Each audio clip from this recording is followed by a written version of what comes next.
اس لیے میرے عزیزو اپنے دلوں کو ہر وقت صاف شفاف رکھے، صاف دل رکھے، اور اونچ نیچ ہو جاتی ہے. ہاں مزاج مختلف ہوتے ہیں، اونچ نیچ ہو جاتی ہے. یہاں تک کہ حضور علیہ الصلوۃ والسلام کے گھر کے اندر بھی اونچ نیچ ہوئی. چند دن تک حضور گھر سے باہر رہے، ہاں لیکن الحمدللہ میرے نبی نے سبق دیا، ارے جب گھر میں رہتے ہیں تو اونچ نیچ ہو سکتی ہے، لیکن درگزر معافی درگزر پھر زندگی محبتوں والی گزرنے لگی. مزاج میں حضرت صدیق اکبر اور حضرت عمر رضی اللہ تعالیٰ عنہ کے مزاج میں فرق تھا. ہاں دو چند مرتبہ طبیعت کے اندر فرق بھی آیا، لیکن اللہ کا خوف غالب تھا، آخرت کی فکر غالب تھی، نبی کی تعلیمات آنکھوں کے سامنے تھی. حضرت عمر ناراض ہوئے تو پیچھے پیچھے صدیق اکبر معافی مانگنے کے لیے.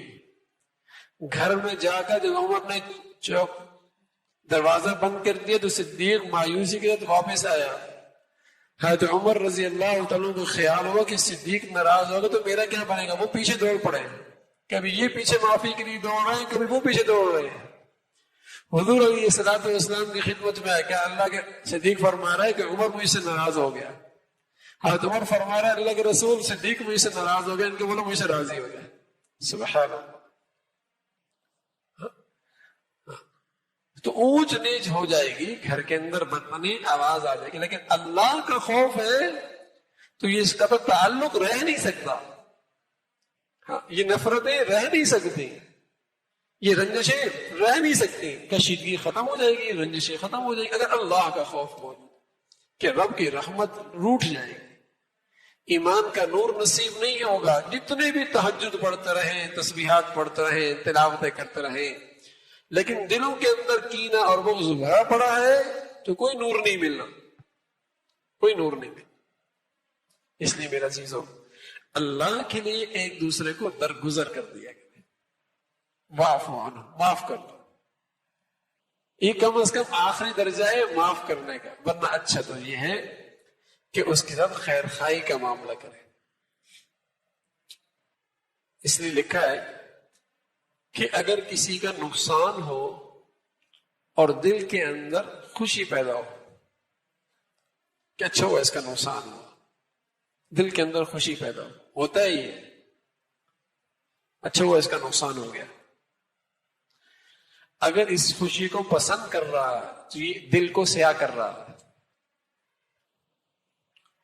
اور کسی کے نقصان پر دل میں خوشی تو پیدا ہوئی، لیکن یہ خوشی کیوں پیدا ہوئی یہ پسند نہیں کر رہا، یہ پتہ نہیں کیوں خوشی ہو رہی ہے اس کے نقصان پر، پسند نہیں کر رہا، لیکن پھر بھی دل خوش ہو رہا ہے، اچھا ہوا نقصان ہوا. لیکن اس طرز عمل کو پسند نہیں کر رہا، لیکن چونکہ یہ غیر اختیاری ہے پھر بھی دل خوش ہو رہا ہے تو گناہ نہیں ہے. لیکن یہ خاصیت بھی اچھی نہیں ہے. کیوں خوش ہو رہا ہے؟ تو اس کا علاج یہ بتایا کہ جس کے نقصان پر تمہیں خوشی آ رہی ہے اور وہ خوشی بغیر اختیار کے ہے، گناہ تو نہیں ہے لیکن یہ کیفیت اچھی بھی نہیں ہے.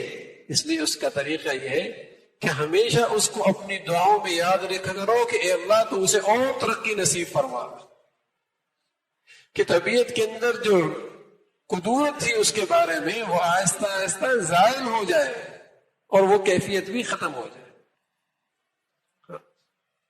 اس کی تعریف کرو لوگوں کے سامنے،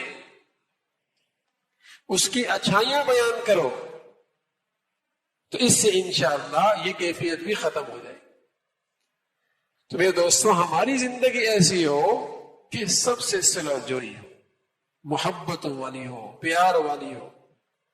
اس لیے کہ ہم اپنے عیب تو نہیں دیکھتے، دوسروں کے عیب خوردبین لگا کر دیکھتے ہیں. خوردبین، چھوٹے سے چھوٹا بیوی دیکھ رہی ہوتی ہے میاں کیا کر رہا ہے، میاں بھی اس کے چھوٹے چھوٹے قصور دیکھ رہا ہوتا ہے. تو میرے دوستوں خوردبین لگا کر زندگی دیکھی جائے گی تو پھر زندگی تھوڑی بنا کرتی ہے. زندگی تو بنتی ہے اس کی خوبیاں دیکھ کر، مثبت سوچ رکھ کے، اچھائیاں دیکھ کر. ارے کچھ نہ کچھ کمزوریاں تو سب ہی کے اندر ہوتی ہیں. کون ایسا ہے جو ہر قسم کی کمزوریوں سے پاک ہے؟ اگر یوں زندگی گزارنے لگو گے تو گھر کبھی آباد نہیں ہوں گے.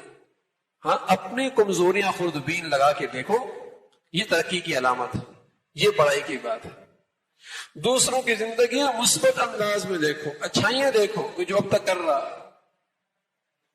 تو یہ انداز ہے میرے دوستو گھروں کو آباد کرنے کا،